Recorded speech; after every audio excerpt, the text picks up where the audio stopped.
Estamos conectados con Juan Cruz Mónaco. Juan es porteño, tiene 32 años, es el profe de Curicó Unido de la Primera División de Chile.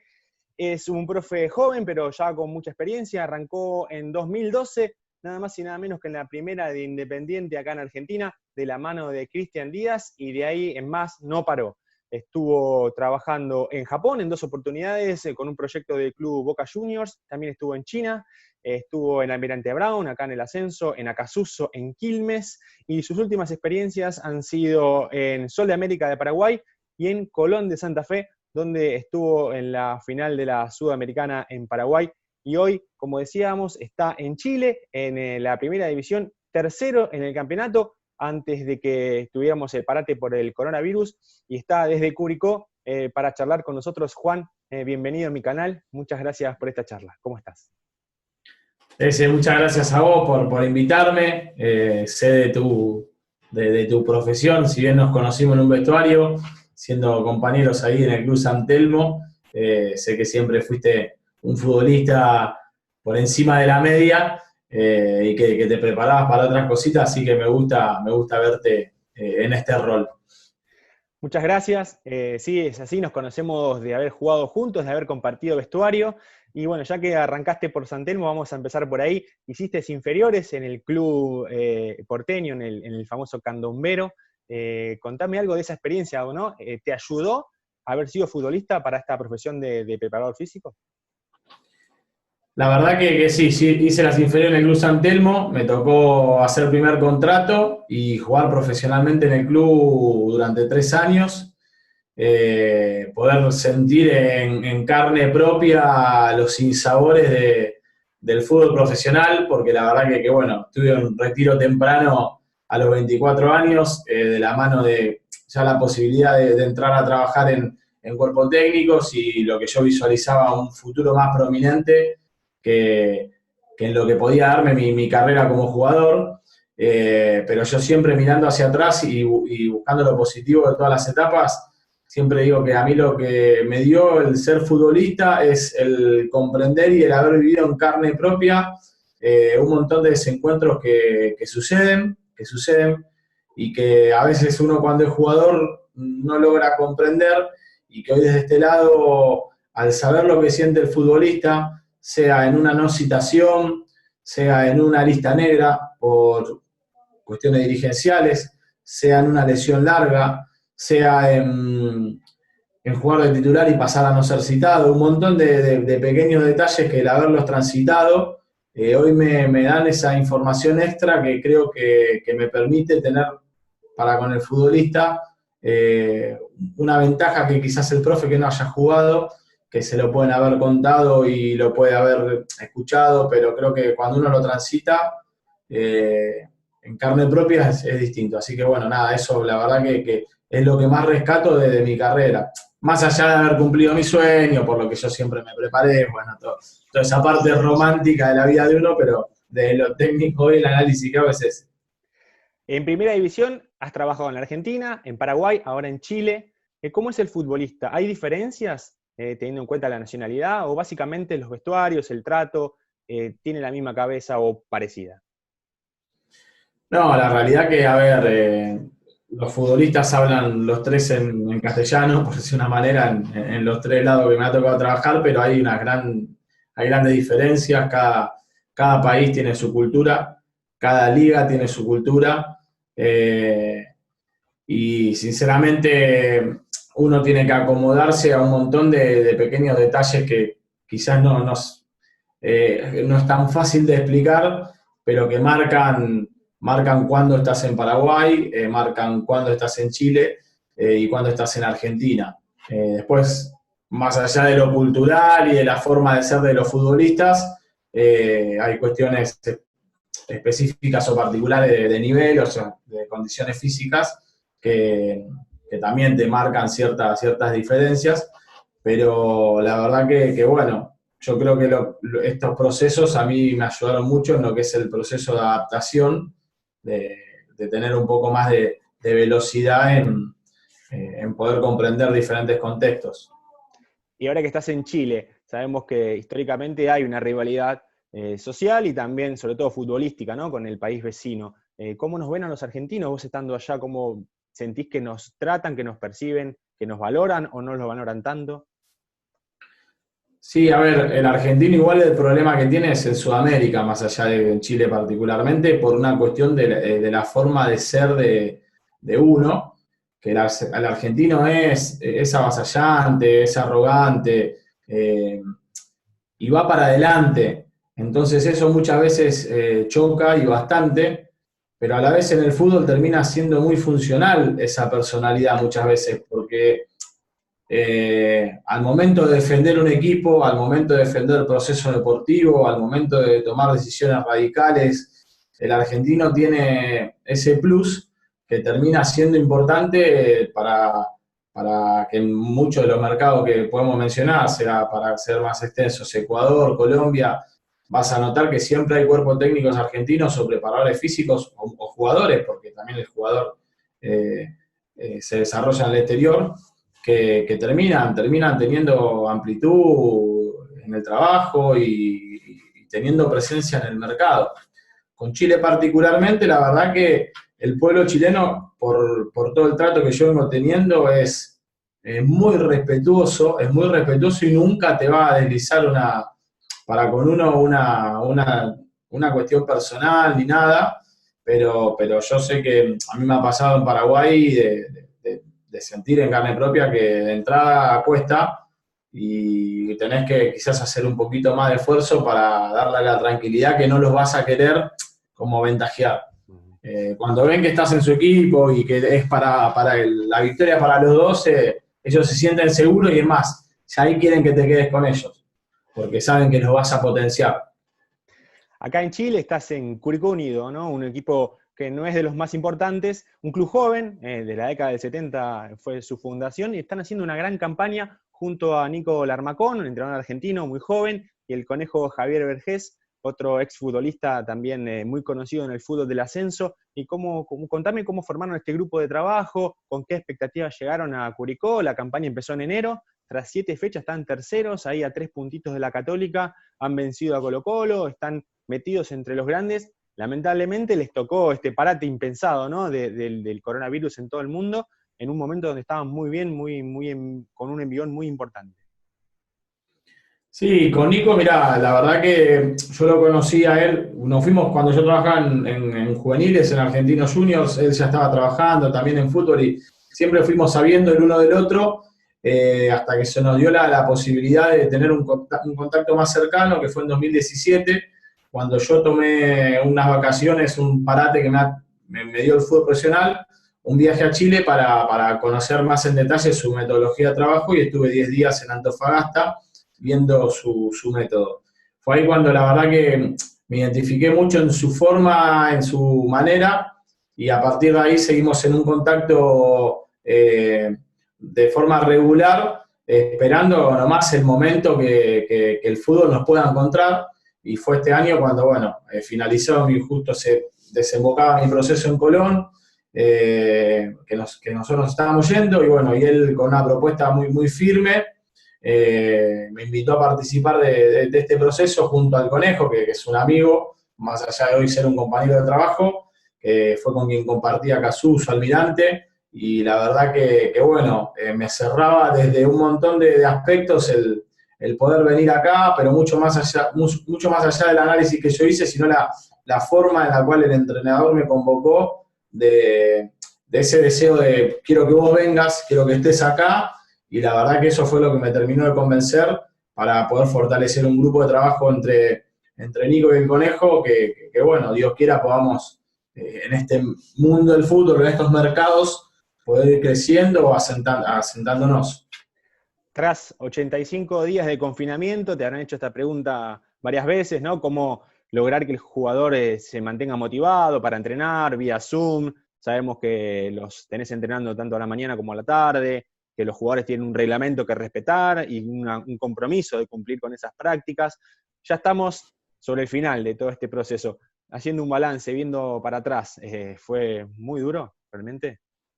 La verdad que sí, fue duro, nos obligó a nosotros constantemente nos desafió a modificar estrategias, a buscar dentro de nuestra cabeza hasta cuando creíamos que no había más, porque no me ha pasado de sentarme a planificar y decir, no tengo variantes, pero aún así al rato haber armado un entrenamiento impresionante y por sobre todas las cosas a tener muchísima mirada hacia cómo ellos nos iban dando información, ya sea presentándose en Zoom, si veíamos que algún jugador estaba con el uso con la capucha así, él ya corporalmente nos estaba indicando un montón de cosas, a una diferencia muy marcada, algún futbolista que estaba listo, presente para entrenar. Entonces, en un montón de detalles que nosotros fuimos recabando fue que íbamos modificando las estrategias para abordar al grupo. La verdad que no mantuvimos durante los 3 meses el mismo nivel de entrenamiento,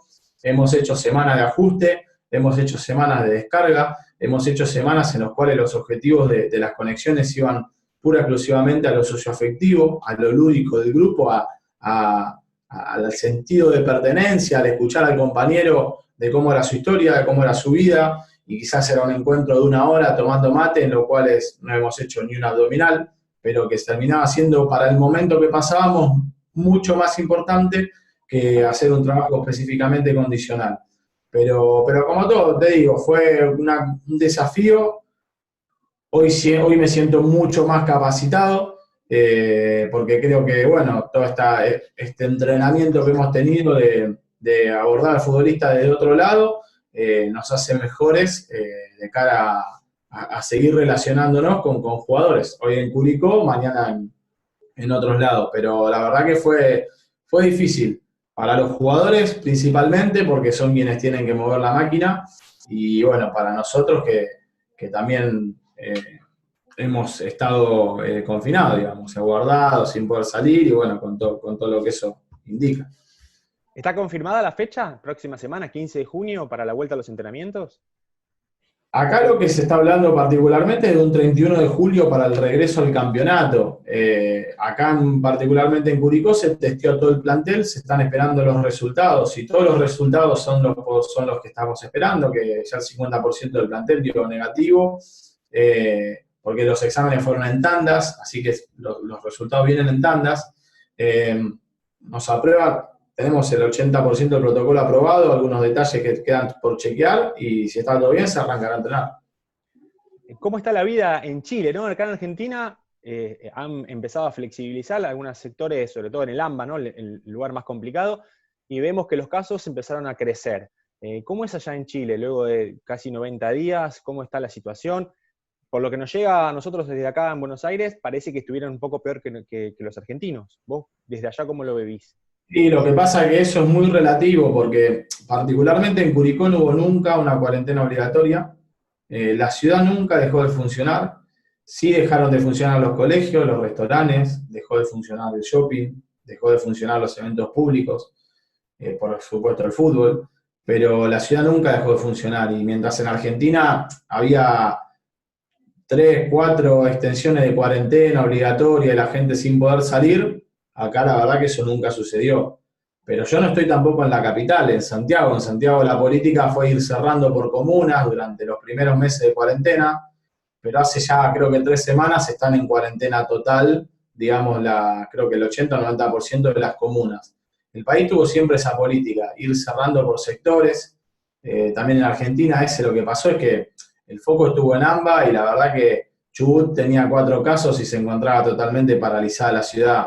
Y creo que fueron políticas muy distintas, no digo ni mejor ni peor, cada uno la tomó a su manera. Yo particularmente transité una ciudad a la cual nunca fue prohibido salir a la calle o tener que tener un permiso para poder circular. Salvo en las noches, que hubo un momento que al principio se armó como una especie de toque de queda, pero la verdad que acá siempre se recurrió a medidas sanitarias en la gente. Y después uno, bueno, claramente ve la tele y sí, los casos suben. Creo que tenemos que familiarizarnos con eso porque estamos entrando en el invierno y sabíamos que es una cuestión virósica que a la larga va a tener acumulación.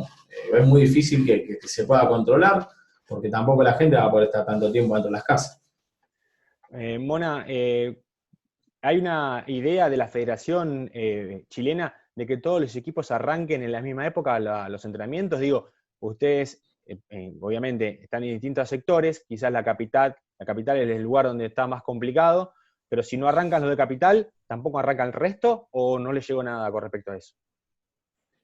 Y mirá, la verdad que ese fue un tema que se trató como para tratar de no tener ventaja por sobre otros equipos. Eh, lo que pasa, Ezequiel, que acá el fútbol chileno está en coma por una cuestión mirando hacia atrás. El torneo terminó en octubre del año pasado por la crisis social.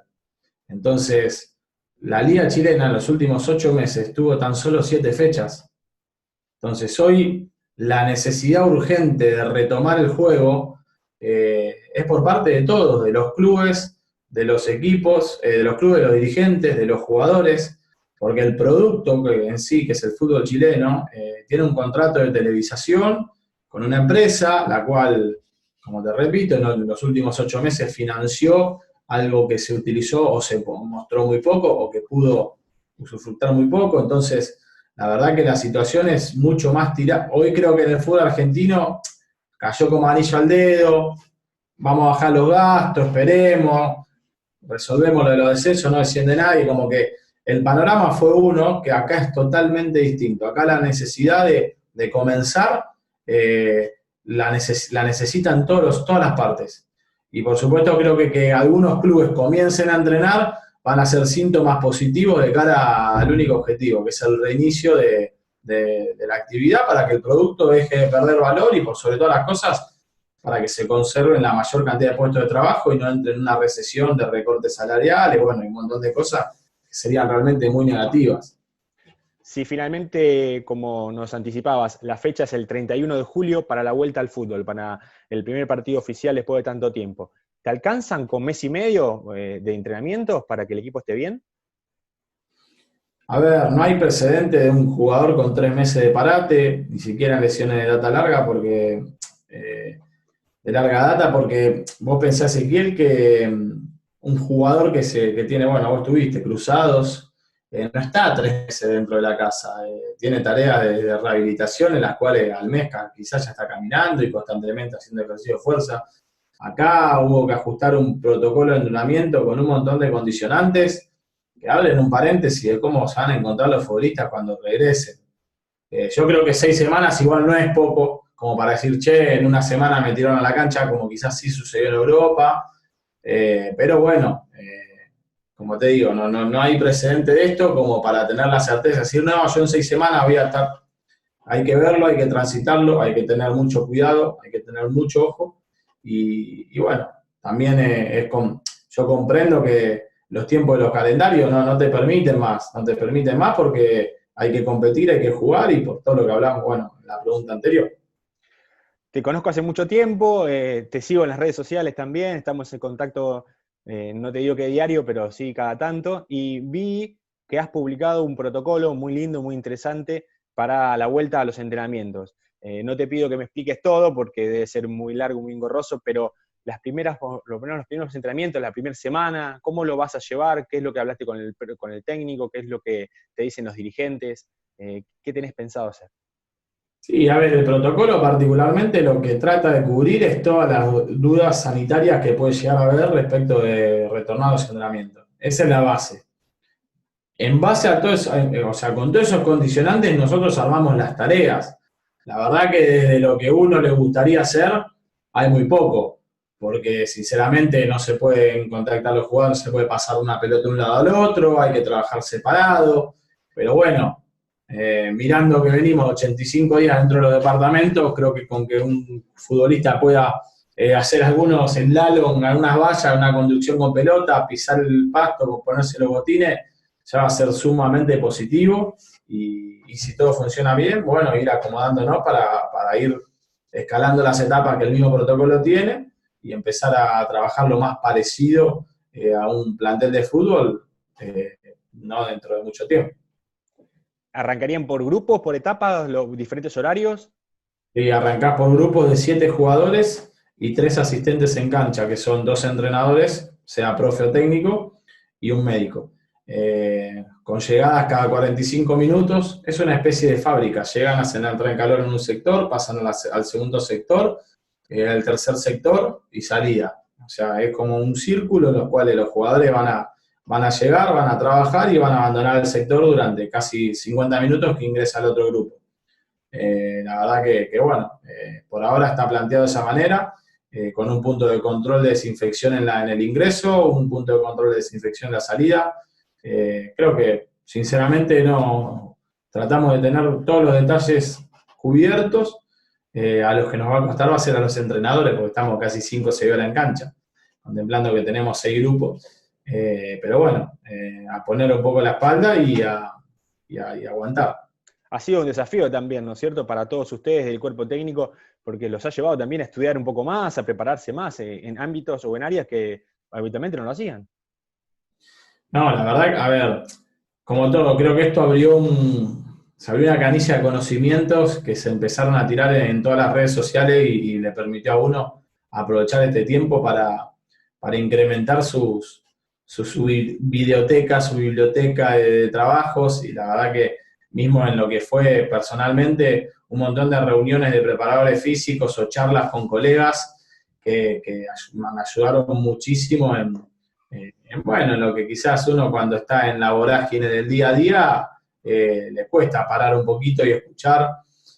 Sirvió mucho, creo que hubo tiempo esta cuarentena que particularmente yo en mi caso lo pude transformar en muy buen tiempo y como te digo, me siento hoy en día ya con muchísimas más herramientas para salir a la cancha que cuando se inició este proceso, digamos, de parate. Siguiendo con esta línea, ¿no?, de sumar herramientas y de perfeccionarte, en estos 8 años que llevas de profe, del 2012 cuando arrancaste muy jovencito hasta ahora, ¿ha cambiado mucho la metodología de entrenamiento? La metodología sí, que también igual muchas veces depende del entrenador o del preparador físico con el cual uno trabaja. A mí me ha tocado ser segundo profe en los procesos del fútbol argentino y siempre uno está, digamos, ajustado a la filosofía en la cual ese entrenador trabaja. Lo que sí se modificó y bastante es la tecnología dentro de los cuerpos técnicos. En Independiente no hemos tenido GPS ni cerca. Sí, había un chico que comenzaba a filmar, que comenzaba a hacer el trabajo de análisis, y tampoco era algo que se usaba tanto. De hecho, nosotros nos cambiamos en un vestuario con una tele, nada más. Y hoy la realidad que vos ves el vestuario el lugar donde yo trabajo y es una oficina de una empresa. Tenés un vestuarito al costado para llegar y cambiarte, pero tenés una mesa redonda con 4 computadoras, enchufe alargue, televisor, pizarrones de todos los tipos, impresora, escritorio largo para el entrenador. O sea, cambió tanto que de hecho nosotros entrenamos 2 horas, pero 2 horas entrenamos en campo. Llegamos por un reglamento interno del cuerpo técnico, llegamos 2 horas antes al club, finalizado el entrenamiento estamos 4 horas más, y no estar por estar, realmente estamos porque hay un montón de cuestiones. Si vos querés ser prolijo, minucioso y atender un montón de ítems, tenés que estar en el club y es tiempo de trabajo bueno, que te demanda hacer oficina, hora de oficina. Y después, como todo, la tecnología que se incorpora es linda, pero demanda. Tener un dron está buenísimo, pero demanda. Tener GPS está buenísimo, pero demanda. Y eso se transforma en tiempo que uno tiene que permanecer, pero la verdad que nosotros lo hacemos recontra a gusto y por iniciativa propia, porque somos conscientes que hay gente que cumple los mismos horarios laborales y quizás no tiene las mismas condiciones económicas, entonces somos muy respetuosos de valorar ese espacio que quizás nos puede dar el fútbol. Hace poco escuchaba y veía una entrevista a Sergio Hernández, el entrenador de la selección argentina de básquet, que él decía que le llegaba muchísima información de sus asistentes, de analistas, era mucho el flujo de información que a él le llegaba, pero que utilizaba, o sea, o le volcaba al basquetbolista en este caso, muy poca, ¿no? Porque no lo quería abrumar, que él necesitaba una información, pero que después trasladaba muy poquito a cosas puntuales, porque si no lo podía marear, lo podía perjudicar tanta información. ¿Con el futbolista pasa lo mismo? Hay que tener mucho cuidado con lo que se le dice, con qué forma de información se le vuelca. Sí, es como todo, seguir a ver, los planteles son muy heterogéneos, vos sabés que hay futbolistas que que son más pensantes, que vienen y te hacen preguntas muchas veces en las cuales te obligan a vos a entrar en un ida y vuelta de otro nivel. Hay jugadores que son más niños, por decir una manera, en los cuales ellos, viste, lo viven de otra manera. Entonces creo que ahí es el ojo del entrenador, y llámese entrenador en este caso, me considero también porque yo le brindo mucha información al jugador también del GPS, a algunos le interesa más, a otros menos. Creo que es como te digo, la tecnología está bárbara, pero demanda mucha tarea, también da mucha información. Todo eso hay que manipularlo, hay que administrarlo muy bien, pero hay que saber dar la dosis justa para que no termine siendo contraproducente, tedioso, engorroso, y el objetivo que uno busca de mejora termine siendo un objetivo de aborrecimiento en el futbolista y que no te termina sumando nada.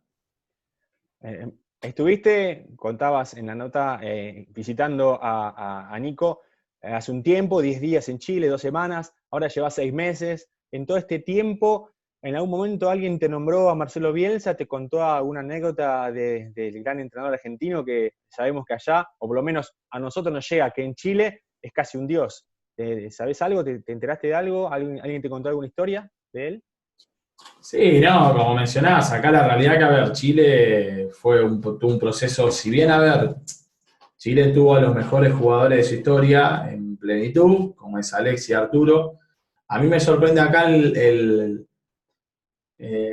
cómo encendiosa, o el reconocimiento que tiene Arturo, que uno de Argentina, capaz que sí, Arturo Vidal, pero cuando llegas acá te das cuenta que Arturo es el rey, es Arturo Vidal, ¿entendés? O sea, está muy por encima de toda la historia de Chile. No importa que choque la Ferrari, no importa. Me sorprendió terriblemente.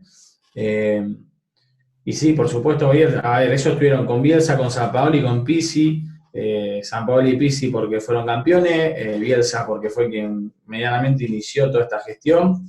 Y después, bueno, Nico, lo que te decía antes, acá hay muchos entrenadores argentinos que tienen la chance de venir, de desarrollarse. Es un mercado que mira entrenadores jóvenes y le da la posibilidad a entrenadores jóvenes de una edad que quizás no es tan regular o tan común. De hecho, Nicolás tiene 35 años, es un técnico muy joven.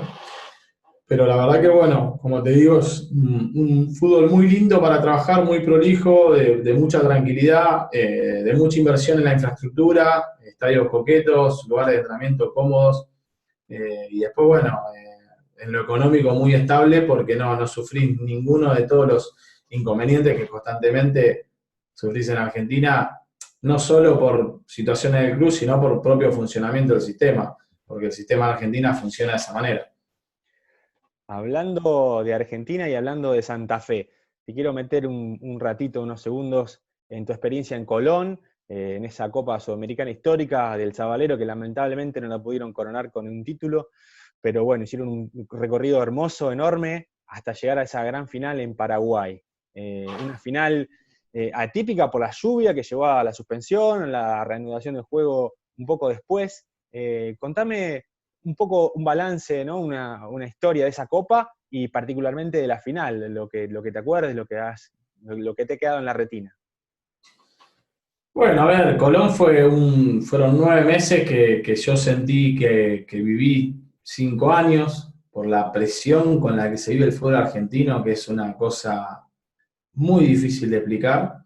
Nosotros apenas llegamos, nos toca debutar por Copa, iniciando con una victoria de visitante 3-0, muy cómoda, casi asegurando la fase, y llegamos a mitad de año con una segunda fase en la cual empatamos 0-0 visitante con los uruguayos, River de Uruguay, y jugamos el último partido del año, por decir, porque en junio finalizan todos los contratos, contra River teniendo que ganar de local, o empatar por lo menos, pero que no empatar 1-1, porque con el 0-0 de allá ellos pasaron con el 1-1. Entonces, bueno, era un partido medio bisagra, una campaña mala en el torneo local de todo el equipo, y la verdad que, bueno, lo pudimos sacar adelante y clasificamos, yéndonos a las vacaciones con una expectativa de rearmado, y debutando el primer partido de la siguiente temporada de locales, con nueva marca de ropa, con estadio lleno, con presentación de refuerzos, y perdiendo 1-0 con Argentino.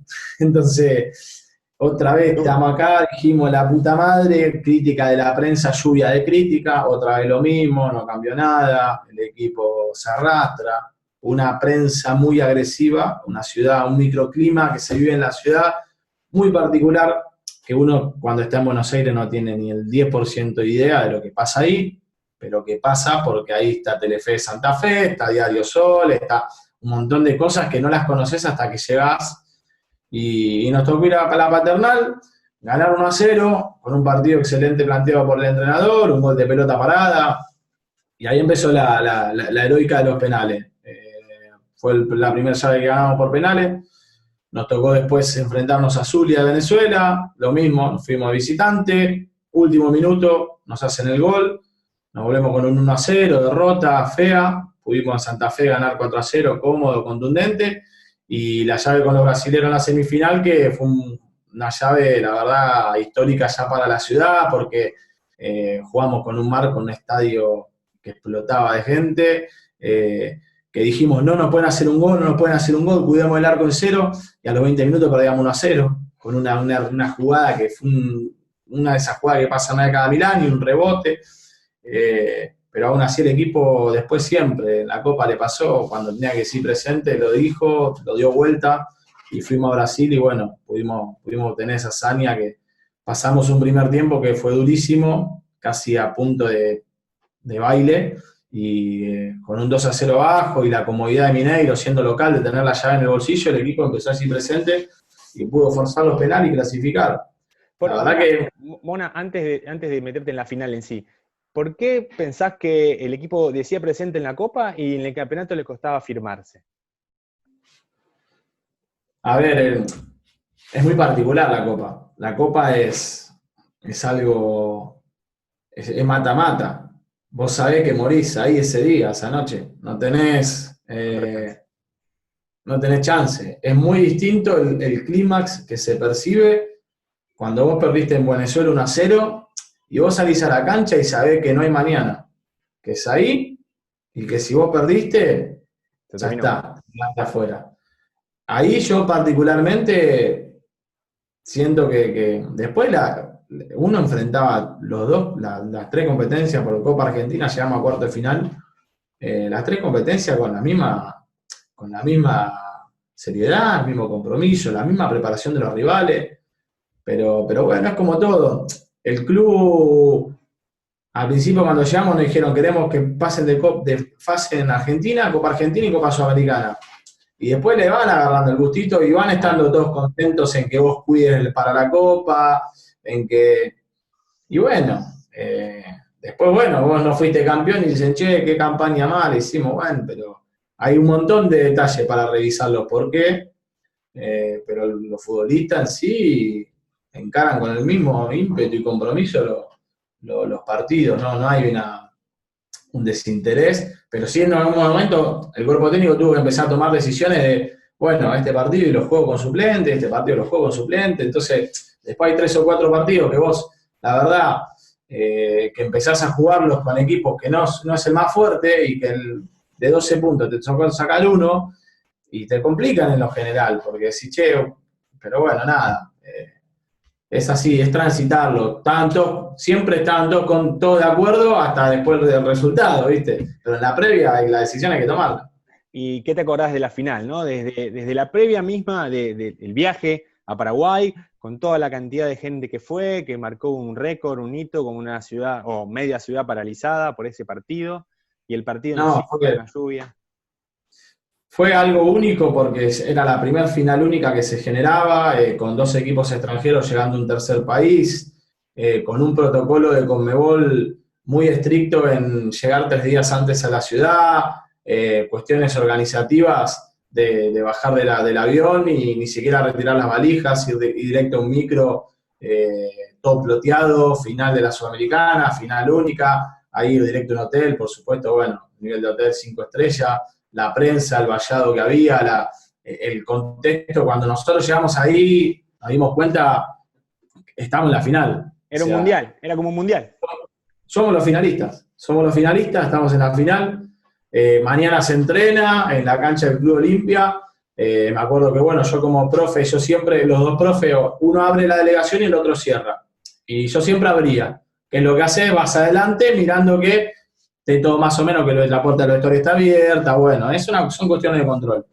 Y me acuerdo que fui uno de los primeros a bajar, y cuando entramos caminando a la cancha del Club Olimpia, que íbamos en diagonal hacia, digamos, la mitad de cancha, entre ambos bancos, la Conmebol es muy prolija en esos detalles, y había armado un sector de fotógrafos con un hilo, como un rinconcito para ellos, tenían que estar todos ahí. Y era increíble, había, no sé, 40 tipos con unas cámaras negras, todas gigantes, y cuando pisamos la cancha se empezó a escuchar ese ruido de foto, ta, ta, ta, ta, ta, ta, ta, ta, ta, ta, ta, y fue nada, yo ahí me dije, nivel internacional, o sea, dije, esto es nivel internacional. Ya mismo el contexto para el cual fuimos a entrenar, toda la cartelería, era un entrenamiento nada más, unas movilidades, algo del contenido muy básico. La cantidad de seguridad que había, y ahí nos dimos cuenta y dijimos, bueno, loco, vinimos a la final. Bueno, después tenés que ir a reconocer el estadio el día anterior. Hay mucho protocolo de cara a la final, también por un montón de cuestiones de propios patrocinadores que quieren estar presentes y que hay que respetarlos porque son los que ponen en realidad en funcionamiento todo el circo.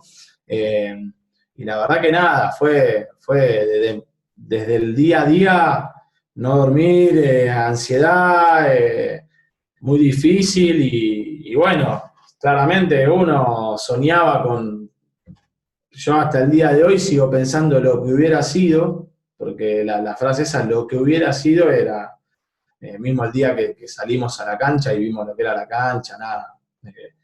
No hay muchas palabras para explicarlo, creo que queda en la retina de cada uno de nosotros y los recuerdos, y siempre va a estar esa sensación de qué lástima, y si hubiéramos hecho el penal, qué lástima si se hubiera parado antes, y si no hubiera llovido. ¿Y la vuelta a Santa Fe? ¿Cómo fue la vuelta a Santa Fe? ¿Cómo lo recibieron? No, la vuelta dura porque un equipo, o sea, las derrotas. Colón lo que tiene es que vos siempre viajas de visitante, ¿viste? Entonces siempre tenés retorno. Y a nosotros nos pasó que no pudimos ganar nunca de visitante. Y en realidad en el fútbol, cuando vos vas a jugar y volvés de visitante derrotado, las vueltas son un garrón.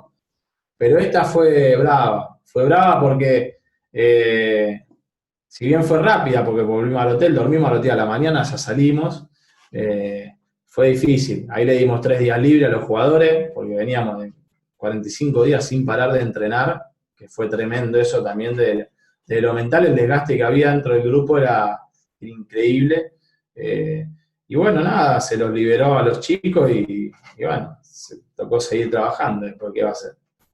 Bueno, me gustaría pasar ahora a algo lindo, ¿no? Algo lindo que fue tus inferiores en San Telmo, como habíamos contado al principio, y sé de un compañero tuyo, que después jugó también en primera con vos, que me contó que en una ocasión vos no estabas bien físicamente, tenías un problemita, no sabe bien él si fue en una rodilla, en un tobillo, pero estabas sin jugar. Obviamente fuiste a acompañar a tus compañeros, que esa categoría 87 de San Telmo fue campeona, y hubo un partido con All Boys, donde las cosas no terminaron bien, y se desató un pequeño problema entre los dos planteles, y vos, Rengo y todo, saliste a poner el pecho por tus compañeros, ¿no? Por los chicos de San Telmo. ¿Te acordás de esa situación? Sí, me acuerdo. Inferiores, ahí un partido que se puso medio rípido, medio áspero, y yo la verdad que era un jugador que yo llegué a primera nomás por la presencia en el grupo que tenía, no era un jugador destacado. Y yo no citado estaba siempre, y no importa si yo me acuerdo en séptima división que no me citan y jugamos contra Cambaceres de visitante. Y en séptima uno es chico, yo tenía creo que 14 años. Y el micro salía a 6:30 de la mañana de la sede. Y yo no me fui al boliche, me fui a dormir y 6:30 me fui a la sede. Y yo me llevé el documento, vivo, porque yo sabía que el documento siempre tiene que estar. Y me subí al micro y llego, y cuando llega la victoria a cambiarse, bueno, todo el grupo, imagínate esa situación, todo el plantel va a cambiarse. Yo me quedé y yo fui a estar con mis amigos. Y para el técnico me dice, Mónaco, vení, ¿vos tenés el documento? Sí. Me dice, ven y se olvidó el documento, un pibe. Se olvidó el documento aparte porque estaba, no sé cómo estaba. tenía, ¿no? Le emanaba por todos lados. Y la verdad que me metí, o sea, siempre, y yo miro para atrás, digo, qué en claro tenía las cosas de que lo que yo quería, que no me citaron y me fui a Cambaceres, o sea, algo, viste, que no es que jugaba en Boca y me fui al partido con River, no, yo quería estar. Y bueno, en ese día también, sí, como ahí ya te han soplado, te puso brava la cosa y tuvimos que respaldarnos, pero a mí me encantaba estar, yo quería estar, lesionado, ¿no? Yo estaba ahí con el grupo. Lindo, lindo recuerdo. Por suerte no pasó mayores, ¿no? Porque tampoco vamos a hacer apología de estas cosas, pero No, cuando fue termina bien y con el paso de los años uno lo puede recordar con una sonrisa, como muchas otras historias, ¿no? Como ir a entrenar y que no haya agua para bañarse, como que las condiciones no sean las mejores. También te van haciendo más duro, te van formando carácter. totalmente, totalmente, y creo que uno cuando sale del ascenso, eso es lo que después disfruta, y yo me ha tocado vivenciar muchos chicos de mi camada del 87 que han hecho toda la tira de inferiores en San Lorenzo, en River, en Boca, y que cuando les tocaba bajar a B Metropolitana por cuestiones del fútbol, porque en primera no hay lugar para todos, se terminaban perdiendo y terminaban dejando de jugar porque no tenían esa fortaleza de que ya no estaba más el canastito con toda la ropa Nike original y que estaba el utilero del club que te daba la bolsa de coto con la ropa y que te puteabas y perdías la bolsa. Entonces, ahí es donde vos te acostumbraste a eso y vos después, cuando vas a un club más arriba, decís, che, qué lindo, y como que le das otro valor y no estás en la postura de, bueno, esto me corresponde. No, lo podés disfrutar y la verdad que te da una coraza extra. Mona, hermosa charla, te agradezco muchísimo. Y para ir cerrando, siempre me gusta terminarla con la misma pregunta y apunta a tus sueños, ¿no? A objetivos, sueños que te quedan por cumplir en esta carrera que para vos recién arranca. Llevas 8 años, pero recién arranca porque sos muy joven. ¿Qué te planteas de acá al futuro? No, yo el sueño que siempre tuve es salir campeón. Mi sueño es salir campeón. Dar una vuelta olímpica.